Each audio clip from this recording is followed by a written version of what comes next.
대동소이했어요. 그러니까 수학 잘하시는 분들이 철학도 하고 신학도 하고 그랬어요. 그래서 당대 최고의 석학들이 이거 했어요, 이거. 그런데 장신대 학생들은 우리나라 최고의 지성들인가요? 아니에요. 여러분이 머리가 좀 더 좋았으면 신학 안 했지. 경영학을 했든가 법률을 공부했든가 의학을 공부했거나 그랬겠지. 그래서 오늘날 최대 석학들은 다 어디로 갔냐면 이공계열로 갔어요. 인문계열은 조금 덜 떨어지는 애들이. 인문계열이 머리가 좋아야 되는데 안 그래. 나부터 시작해갖고. 그리고 우리가 여러분 딱히 내가 하나님 사랑하는 것이 하나님께 영광이 되는 게 아니에요. 우리가 하나님을 믿는 것을 하나님이 허락하신 거지. 우리에게 뭐가 필요하냐면 우리가 행하는 모든 믿음이라는 것은, 예배와 선행이라고 하는 것은 하나님의 모든 자비하심을 근거로 해야 돼요. 하나님이 자비하시기에 내가 하나님을 사랑할 수 있는 거고, 하나님을 예배할 수 있는 거고, 하나님을 즐거워할 수 있는 거죠. 죄라는 것은 결국 틴켈러가 말하는 건 자기 중심성이 곧 죄예요. 여러분, 자기 중심성은 작은 아들이나 큰 아들이나 다 가지고 있는 거예요. 여러분, 우리가 하나님 앞에 왜 예배하는데? 여러분, 예수 믿으면 천국 갈까요? 지옥 갈까요? 예수 믿으면 천국 갈까요? 지옥 갈까요? 이거 대답 못하면 안 되지. 예수 믿으면 천국 가요? 지옥 가요? 천국 가기 위해서 예수 믿으면 돼요? 안 돼요? 이게 안 된다는 거예요. 그러니까 우리가 너무나 쉽게 예수 믿어야 천국 갑니다 라고 말하는 것도 되게 위험한 발언이기도 하고요. 그럼 뭐 천국은 분명히 있다, 천국이 있다는 걸 확신시켜줘야 됩니다. 성도들한테 구원의 확신을 심어줘야 됩니다. 구원의 확신이라는 것도 그래.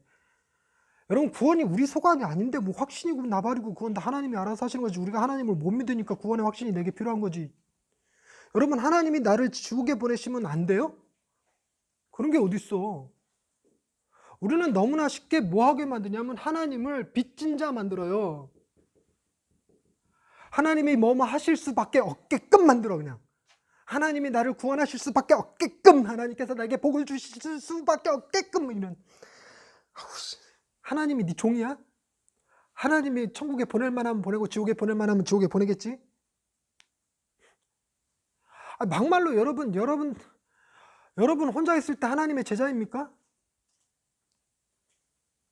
인간들 중에 그런 사람 한 명이라도 있을까요? 제가 제일 불편한 게 그런 게요. 그 집회 가잖아요. 그러면 모텔이나 호텔이나 이런 데 강사 숙소 잡아주잖아요. 그런데 그 눈치 없는 목사님들이 숙소에 와서 문 두드리시는 분들이 계셔요. 그렇게 로비에서 그냥 전화하시라고 그래도, 나 숙소에서 지금 옷 다 입고 거기 있을까 그러고, 언제든 오실 때를 대비해서 정장에 넥타이 메고 그러고 있겠어요? 그냥 빤스만 입고 있어요. 그냥 제가 그 호텔 방에서 성경책 들여다보면서 기도하고 있을까요? 강사니까. 뭐 보고 있을까? 드라마 봐요. 그냥 영화 보고 야동도 보고 야구 동영상. 찔려.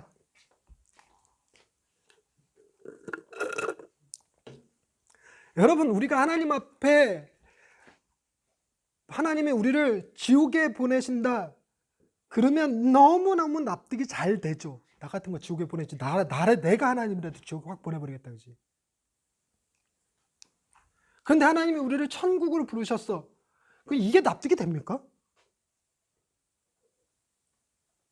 이거 뭐하러 관여하냐고. 그냥 우리는 하나님이 그분의 가장 정확한 지혜와 가장 정확한 판단에 근거해서 지옥에 보낼 자 지옥에, 천국에 보낼 자 천국에, 이렇게 생각하고 말지. 그냥 그 구원의 확신이 필요하다고. 우리는 반드시 천국 갈 거라고.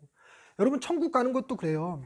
여러분, 놀라운 건 제가 틴켈러 책 보면서 너무 기분 좋았던 것 중에 하나가 뭐냐면, 틴켈러는 천국에 대해서 이런 방법 한마디도 안 해요. 딱 한 번 나와요. 센터처치에서 믿음이 천국 가는 프로그램인 양 설교하는 것은 잘못된 것이다, 이러고 나와요. 그러니까 천국에 대해서는 부정적으로 언급한 것만 한 번 딱 나오고 안 나옵니다. 틴켈러는 하나님의 나라를 얘기해요. 그러면 그러죠. 말장난하십니까? 천국이 하나님의 나라지? 그 얘기가 아닙니다. 이 땅에 임하는 하나님의 나라. 이 땅에 임하는. 죽어서 가는 저기 말고. 팀 켈러는 죽어서 가는 적에 대해서는 일절 얘기 안 합니다. 저 그게 너무 좋아요. 마치 천국 가기 위해서 예수 믿는다고 뭐 초딩이야 천국 가기 위해서 예수 믿게. 여러분 예수님이 너무 좋은 거 아니에요 그냥? 여러분 이 천국 가기 위해서 예수 믿는다의 가장 큰 맹점이 뭐냐면 내가 예수 믿고 싶으면 믿어지나 그게? 그러면 그게 계시 종교예요? 그게 그럼 찾아오는 하나님인가? 말이 안 되잖아요. 우리 교리랑도 안 맞아요. 예수 믿으면 천국 간다 소리는. 하나님이 행하신 일을 들었을 때 하나님이 너를 구원하셨어, 하나님이 너를 사랑하셔, 하나님이 너를 위해서 당신의 아들을 십자가에 내보내주셨어 라고 얘기하는 것이 어떤 이에게는 말 같지 않은 헛소리고 우리 같은 사람들에게는 우리의 가슴을 뛰게 하는 소식이잖아요.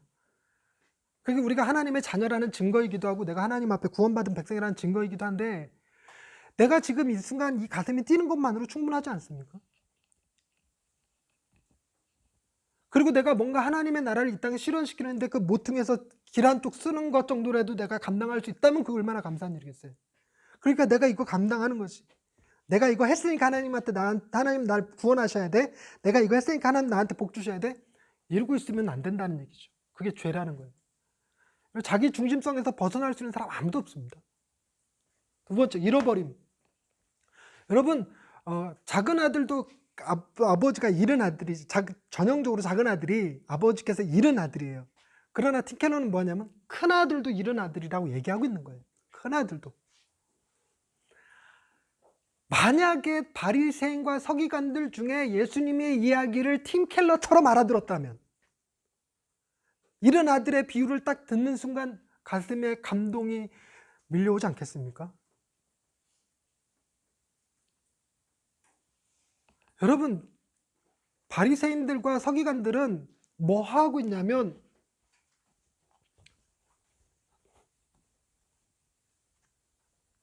단어의 차이를 이해하시면 됩니다. 외식하는 자들이에요. 외식하는 자들과 자기기만 하는 사람은 달라요. 외식하는 사람들은 자기가 죄인인 걸 알까요 모를까요? 외식하는 사람들은 아예 자기가 죄인이라는 거를 그냥 겉으로 드러내서 꾸미는 거지. 근데 자기기만은 자기가 죄인인 걸 몰라요. 자기마저 속고 있는 거예요. 자기 생각에. 여러분 한국 목사 내가 이렇게 비판적인 사람이 아닌데 왜 강의가 이렇게 가냐? 많은 목사님들이 뭐 예수 믿으면 뭐가 합니다. 금식 기도를 하면 뭐가 됩니다. 얘기하는 거 본인은 안 믿으면서 얘기하는 게 아니에요. 그러니까 그분들이 외식하는 게 아니라 본인들이 그렇게 확신하고 있는 상태에서 얘기하는 거예요. 그걸 두고 자기기만이라고 그래요.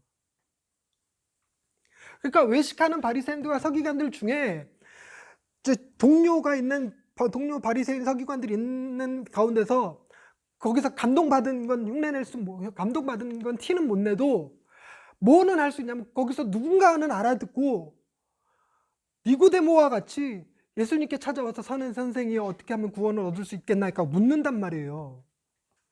그리고 나서 여러분 니고데모가 변했어요. 변했는데 겉으로는 계속 외식하고 있어요. 그러나 그 외식하고 있는 걸 보고 성경에서 외식하고 있다고 비판하지 않아요. 숨은 그리스도인이라고 표현하죠. 숨은 그리스도인. 성경에 숨은 그리스도인, 예수님 당시에 숨은 그리스도인이 두 사람 나오죠. 한 사람은 니고데모, 또 한 사람은 아리마대 요셉. 그들이 언제 예수님의 제자였습니까? 그런데 그들은 또 숨은 예수님의 제자더라 이러고 나오잖아요.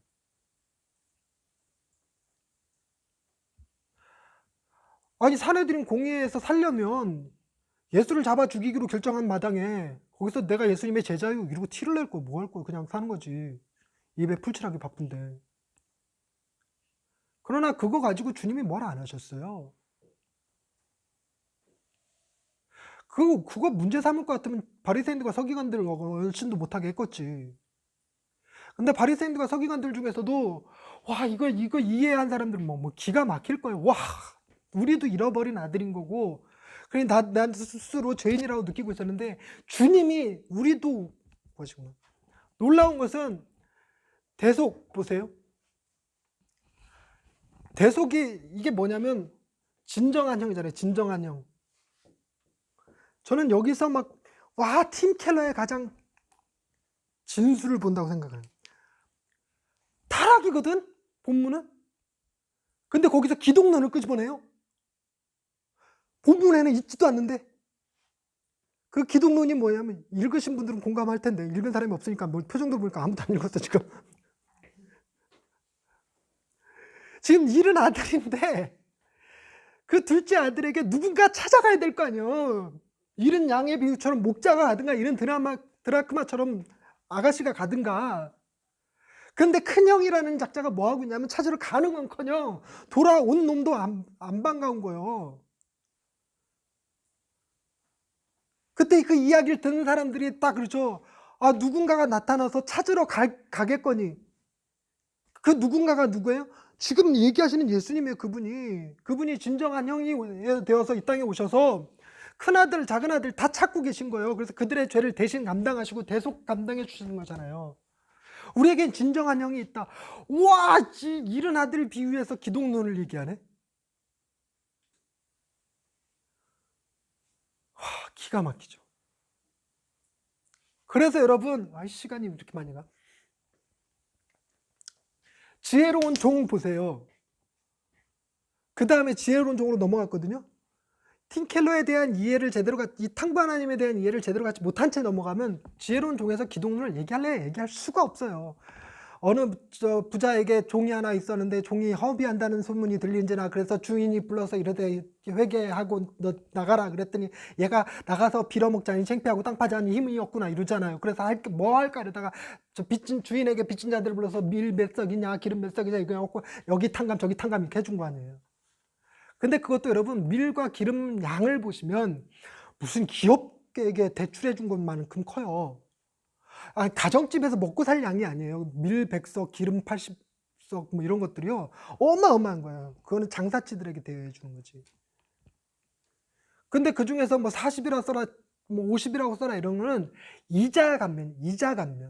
원금은 못 건드려요. 원금은. 근데 여러분 우리가 이자 감면 받아갖고 살 수 있는 존재가 아니에요. 근본 해결책은 뭐냐면 원금이 탕감받아야 돼. 원금이. 그럼 원금이 탕감받으려면 종은 못해요. 그 짓을. 누구는 할 수 있을까요? 주인이라면 하겠죠. 근데 주인이라면 하겠죠 해서 기독론으로 가면 누가 할 수 있을까? 기독론으로 가면 주인집 아들. 주인집 아들이라면 멀리서 장사하고 있다가도 포도원 소출에 수확량 그거 받으러 오잖아요. 그때 수확이 한 푼도 없으면 그거 그냥 탕감해 줄 수 있는 게 아들이라고. 아들이 오시면 탕감받을 수 있다고요. 우리에게 밀 550석 기름 40말 뭐 이거 남아있는 거 누가 해결해 주실 수 있는 거예요? 예수 그리스도 그분이 해결해 주실 수 있는 거예요. 그런데 종의 비유를 들어보십시다. 이 종의 비유는 누구 들으라고 하는 얘기일까요? 바리새인과 서기관들. 누구에게 진 빚을 얘기해요? 세리와 창기들. 그들의 원금은 하나님한테 있는 거고 그들에게 덧붙여진 이자는 누가 붙인 건데? 바리새인과 서기관들 지들이 붙인 거예요. 율법 만들어갖고. 그거 탕감해 주라는 얘기잖아요. 이 말귀를 못 알아듣다. 대부분 못 알아듣겠지. 근데 알아듣는 놈 있지 않겠어요? 그래도 바리새인과 서기관쯤 되면. 그러면서 창기와 세리들을 긍휼히 여길 수 있는 바리새인들 안 나올까요? 그러나 바리새인과 서기관들도 느끼죠. 자기네들도 뭐가 있다는 것을. 빚이 있다는 것을. 그 빚은 누가 탕감해 줘야 되는데? 주인집 아들이 해줘야 되는데. 근데 주인집 아들이 예수님이야. 이게 기독론이라고. 대속에 대한 더 깊은 이해. 희망에 대한 더 깊은 이해는 뭘까요? 보십시다. 희망이 5번이죠. 5번.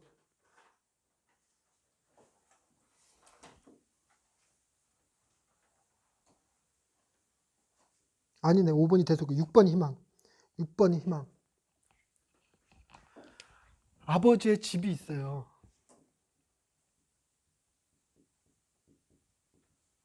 지금 아버지의 집은 어떤 상태입니까? 잔치가 벌어졌어요. 송아지 잡아라. 풍악을 울려라. 잔치가 벌어졌어요. 여러분, 우리에게 희망이 그거예요. 우리의 미래는 암담한 게 아닙니다. 여러분, 지금 우리나라 상황이 되게 암담하죠. 저 남북 공동 연락사무소 뻥 터졌지요. 지금 전방에 뭐 군인들 배치한다고 그러죠. 당장이라도 전쟁 날 것 같지 않나요?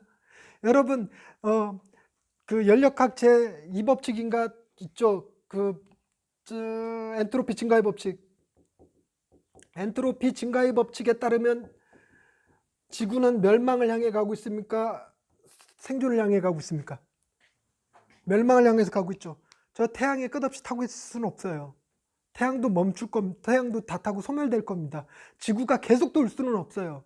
속도가 느려질 겁니다. 자전 속도, 공전 속도 지금 계속 느려지고 있어요. 아주 미세하게 뭐 몇천 년에 몇 초씩 이렇게 느려지긴 하지만 어쨌든 느려지고 있어요. 오존층도 점점 들어오죠. 자원도 고갈돼 가고 있고. 그러다 망하는 거죠, 뭐 그냥. 인류의 기대는 자연주의나 유물론적 관점에서 암담하기만 합니다. 그러니까 우리에게는 희망이 있죠. 여러분, 종말이라고 하는 것이 신인기 구종구에서 종은 여러분 우리가 다 뒤졌어 이 얘기가 아니에요. 주님이 다시 오셔서 같이 잔치하게 되는 날 어린 양의 혼인잔치가 종말이에요. 그래서 우리는 종말론적 신앙을 갖는 거예요. 기쁜 마음으로. 우리가 무슨 세디스들도 아니고 세상 망하라고 종말론적 신앙을 갖는 게 아니라 이 나라 이 땅이 하나님이 새롭게 회복시킬 날이 여러분 엔트로피 증가의 법칙을 막으려면 외부계에서 닫힌 궤로에 에너지 전환이 들어와야 돼요. 그게 뭔데? 주님이 오시면 되지 그냥. 그럼 그 회복이 우리의 회복만이 아니라 자연 만물의 회복이 같이 일어나는 거예요. 그래서 회복에 대한 더 깊은 이해가 희망에 대한 더 깊은 이해가 우리에게 아버지 집이 있다. 우리에게 아버지 집이 있으니 이 땅의 어려움과 고난쯤은 조금 견디고 이길 수 있어요. 여러분 힘들고 어려워도 저 쥐업 열매 먹던 탕자가 생각해낸 게 있죠. 아버지 집에는 하고 얘기하는 거. 저는 이 팀켈러 책 읽기 전에는 품꾼이라는 말의 의미를 제대로 이해 못했거든요. 난 자기는 그 집에 가서 종이 되겠다 그 뜻인 줄만 알았는데 품꾼이란 그 집에 들어가지 않아요. 품꾼은 바깥에 살면서 그 일거리만 오더만 받아갖고 가서 일해주는 사람이 품꾼이에요. 그러니까 아버지 집에 종살이 하겠습니다도 아니고 그냥 아버지한테 일감만 받아갖고 일해주고 쥐업 열매 주워먹는 돼지 치는 것보다 훨씬 나으니까 돼지 치는 일 하느니 아버지의 밭일 하는 게 훨씬 더 소득이 좋겠다 생각해서 그거 하겠다는 거지. 그 품꾼의 하나로 여겨주옵소서 이게 이거였다고. 그런데 아버지가 주시고자 하는 건 그게 아니었어요. 풍악을 울려라 송아지 잡아라 이거였지. 그러고 나서 큰아들이 너도 들어와라 같이 즐기자 이거는. 지금 바리새인과 서기관들에게 뭐 하고 있는 거예요? 지금 예수님이 세리와 창기들과 같이 밥 먹고 있는데 니들도 들어와. 내가 1인 양 찾았으니까 이 잔치에 너는 와서 떡이나 먹고 뭐죠? 굿이나 보고 떡이나 먹어. 내가 드라크마 찾았어. 내가 잔치할 때까 들어와서 먹어 이거 아니에요. 기가 막힌 거지 그냥 예수님의 초대. 이게 우리에겐 희망이라니까 희망. 여러분 모든 세상이 다 우울증과 염세적 사고방식을 가지고 있는 사람들한테 희망을 제공해 줄 수 있는 자원은 오직 기독교회밖에 없어요. 그러거나 말거나 정도가 아니고 그건 우리의 삶에서 그냥 묻어나는 거예요. 우리가 이 희망에 대한 더 깊은 이해를 가지고 있으면 힘들다고 죽는 게 아닙니다. 여러분 똥밭에 굴러도 이생이 좋다 믿음으로 아멘해 보십시다. 똥밭에 굴러도 이생이 좋다 하라고. 똥밭에 굴러도 인생이 좋다. 예. 이게 왜 아멘이냐면요. 옛날 사람들 똥밭이라는 게 마구간 얘기했거든요. 마구간에서 마구간 똥 치우는 사람들인데 마구간 똥 치운다는 건 인생의 가장 밑바닥을 얘기해요. 거기 떨어지느니 뭐 하겠어요? 자살하는 게 낫겠죠. 관노가 되는 사람들은 한때 양반이었던 사람들이에요. 양반이었던 사람들이 관노가 되어서 마구간에서 똥을 치우느니 뭐 하겠다? 그냥 자살하겠다 이럴 거 아니에요. 자살하겠다. 그들을 자살을 막게 하려는 좋은 방법이 뭘까요? 자살하면 지옥 간다. 이거는 어디서 이런 논리를 제일 싫어하는 논리예요. 성경에 나오지도 않는데 성경에 나온다고 빡빡 우기는 사람들도 봤어 내가. 그럼 찾아보라고 있나? 지옥에 간 사람 딱 한 명 나오죠. 누구 나와요? 저 부자. 근데 그것도 엄밀하게 얘기해 볼까요? 부자는 지옥에 간 거예요? 아니죠. 어디 갔어요?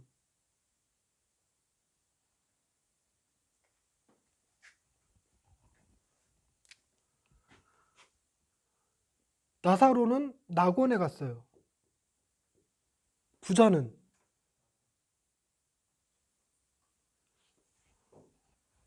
수월,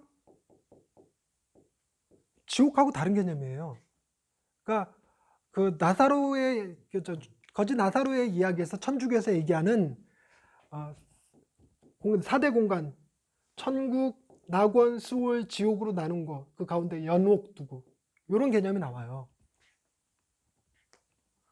주님이 단편 강도에게 네가 오늘 밤 나와 함께 어디 있으리라? 낙원, 천국은 아직 임하지 않았어요. 근데 지옥에 갔다고 기록된 사람이 나오죠. 예수님이 베드로후서에서 십자가에 죽으신 후 지하 감옥, 지하에 있는 옥에가 땅 지하에 있는 옥에 가셔서 옥에 있는 영들에게 복음을 전하시고, 그래서 우리가 사도신경 외울 때 우리가 지옥에 옥에 내려가셨다라는 표현이 우리나라 버전에는 없지만 그 밑에 관주에 보면 원문에는 이게 있음 이러고 나오죠. 옥에 가셨다는 거. 지옥에 누가 갔어요? 예수님이 가셨어요. 여러분, 한평 강도 중에 예수님을 비난했던 강도 천국 갔을까요? 지옥 갔을까요? 그런 말이 안 나와요. 가룟 유다 천국 갔을까요? 지옥 갔을까요? 그런 말이 안 나와요. 우리 심보지 그냥 가룟 유다 지옥 갔으면 좋겠다 이거고, 비난하는 강도 지옥 갔으면 좋겠다 이거고. 근데 자살하면 지옥 간다. 자살하면 지옥 간다는 말보다 차라리 그게 훨씬 나은 편 아닙니까? 똥밭에 굴러도 이승이 좋다. 그게 생명을 위한 일이었다고요. 근데 뭐 기독교인들은 그런 말만 들으면 경기에 무슨 이단이네 뭐 미신이네 뭐 이래가면서 천국에 대한 개념이 없을까 이런 소리 하지. 그러면 천국 가면 자살을 장려할 거예요 그러면? 마구간에서 똥 치우고 있는 사람들한테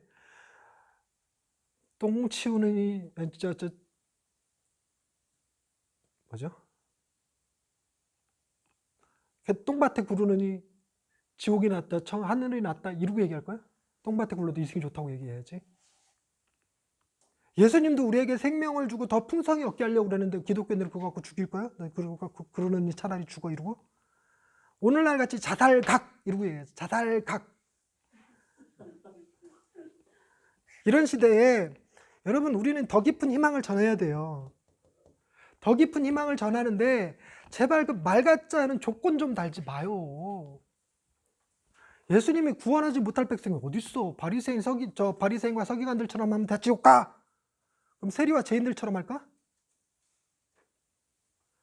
작은 아들처럼 살면 안 돼. 그럼 큰 아들처럼 살까? 뭔 말도 안 되는 소리를. 우리가 전할 것은 우리가 어떻게 살아야 되는 것이 아니라 그리스도께서 우리를 위해서 무엇을 하셨는가이고 하나님께서 우리를 얼마나 사랑하셨는가이지. 우리의 전할 것은 그분에 대한 이야기지 우리가 해야 될 얘기가 아니에요. 그게 희망에 대한 더 깊은 얘기, 구원에 대한 더 깊은 이야기.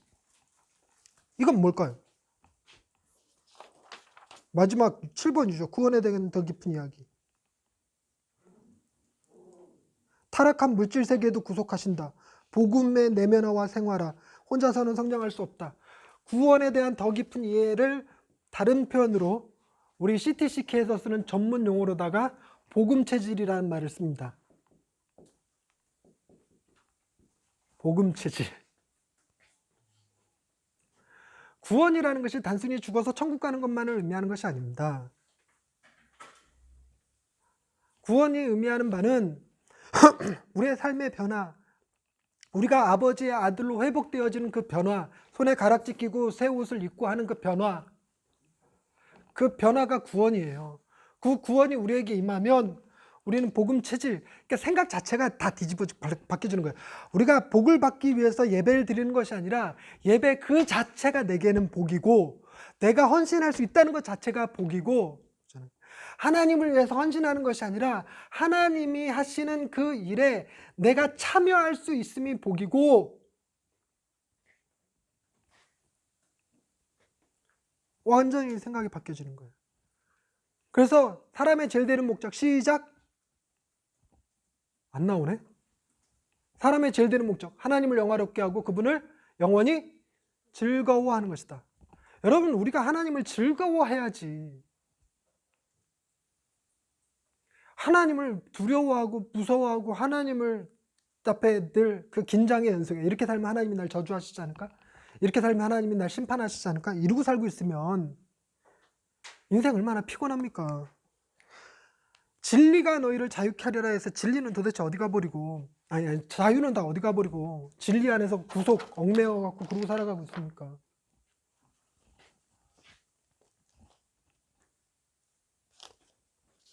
여러분,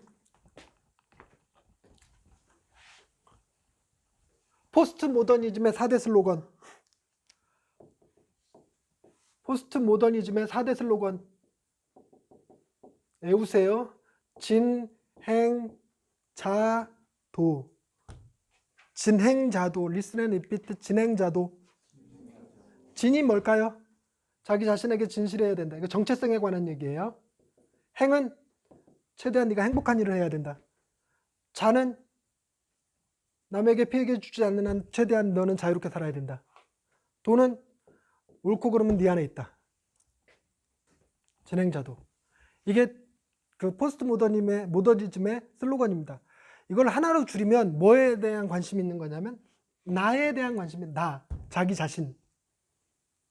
그래서 나를 중심으로 내 안에 나를 들여다봄으로 내가 누구인지를 스스로 깨우쳐야 되고 내가 어떤 존재인지를 알아야 돼.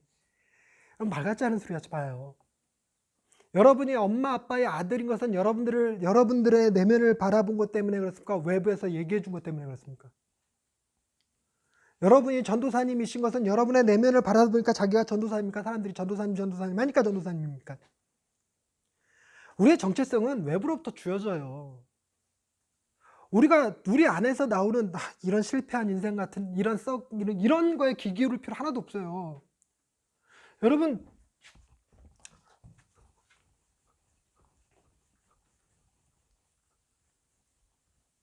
인식의 세계, 0차원, 이건 점이죠. 여기서는 아무것도 없어요. 1차원, 1차원, 선. 선에서는 나도 선, 그대도 선. 그럼 나는 그대를 점으로 인식해요. 그대를 점으로 인식합니다. 그대도 나를 점으로 인식해요. 이게 선밖에 없어서 그래. 선밖에 없어서 선 사이에서만 움직이니까 나는 선으로 움직이는데 내 눈에 보이는 건 점이요 그냥. 2차원, 면인데 나도 면, 너도 면인데 내가 보는 건 너의 선밖에 없어요. 그래서 인식은 선이에요, 선. 3차원, 공간에서 나는 상대를 뭐로 인식해요? 면으로 인식해요, 면. 그러니까 인식은 한 차원 밑에 걸 생각해요. 인식은. 여러분, 지금 우리 사는 사회가 3차원이라고 얘기하는 사람들이 꽤 많은데 3차원이 아니라 지금 우리가 4차원을 살고 있어요. 4차원. 공간에 시간이 포함된 거예요. 그래서 시간이 그 안에 들어있어서 우리는 사람의 앞, 뒤, 좌, 우를 보고 입체로 인식하는 거예요. 그런데 이게 4차원인데 하나님의 차원은 이거보다 높아요. 이 차원의 체계가 어떻게 나오냐면 우리는 과거에서부터 현재까지의 인식을 갖고 있어요. 그런데 우리의 관점은 여러분이 저의 과거를 아세요? 네가 나를 알아? 이거잖아. 나를 제대로 아는 건 누굴까요? 우리 어머니. 나도 나를 잘 몰라. 근데 우리 어머니는 나를 아셔. 내가 어릴 때부터, 아기 때부터 무슨 알러지가 있는지에서부터 뭘 좋아하고 뭘 싫어하는지까지 다. 그러니까 나에 대한 더 나은 이해는 누가 갖고 계시냐면 어머니가 갖고 계셔요. 근데 여러분이 나를 조금 더 알기 위해서는 이번에 나오는 책 보세요. 제가 과거사를 탈탈탈탈 털어놨으니까. 그거 보면 좀 더 이해가 되실 거예요. 아, 전 목사님 이런 분이시구나 이렇게. 그런데 여러분은 나의 미래를 몰라요. 나도 나의 미래를 몰라요. 나의 미래는 누가 알까요? 하나님이 아시죠. 그럼 나의 미래까지 아시는 분의 이야기가 정답이에요. 그게 정확한 인식입니다. 정확한 인식. 우리의 인식은 낮은 차원의 인식밖에 존재하지 않아요. 그분의 인식에 의해서 너는 내 사랑하는 아들이라 내 기뻐하는 자라 보배롭고 존귀한 자다. 이게 진짜 정체성이에요. 그게 외부로부터 주어지는 정체성입니다. 근데 이 정체성은 흔들리지 않아요. 우리의 정체성, 내가 여러분의 선배인 것은 흔들리지 않을 수 있지만 목사인 것은 흔들릴 수 있죠. 파면이라는 게 있어요. 파면. 은퇴도 있고. 근데 흔들리지 않는 정체성은 오직 그분에게서부터 나오죠. 그러니까 포스트 모더니즘, 자기 자신에게 진실해야 된다. 아니야, 너는 너를 몰라. 하나님이 너를 가장 잘 알고 계시는데 너는 하나님의 형상이야. 예수 그리스도의 피로 값주고 사신 그 하나님의 자녀야. 너는 하나님이 내주하여 거하시는 성령의 전이야. 이렇게. 얼마나 위대한 표현입니까? 삼위일체 하나님이 너를 사랑하시고 너 가운데 계시고 너와 함께 춤추길 원하셔. 이렇게. 그 안에서 하나님 안에서 행복을 누릴 수 있단다. 너는 행복을 추구하지만 우리는 행복을 추구하지만 여러분, 행복은 개인의 행복만 존재하는 거 아닙니다.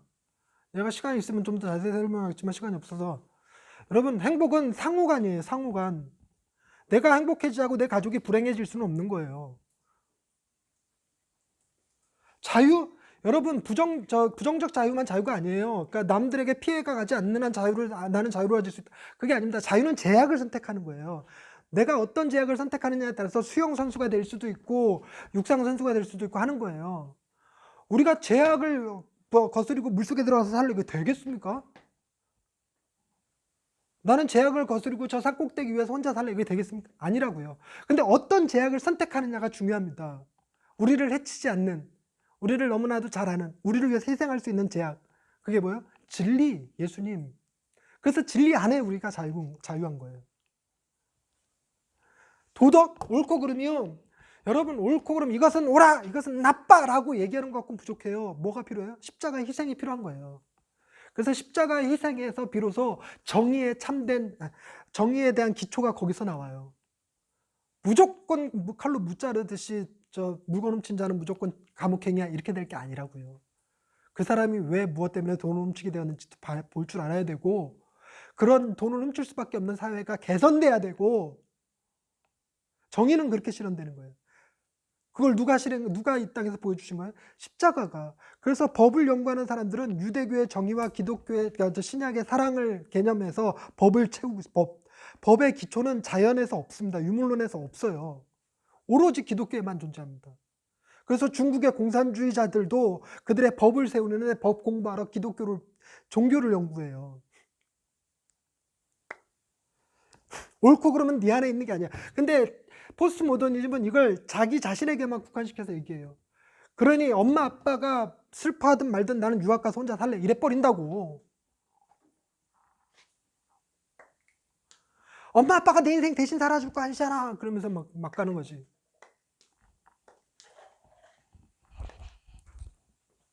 예.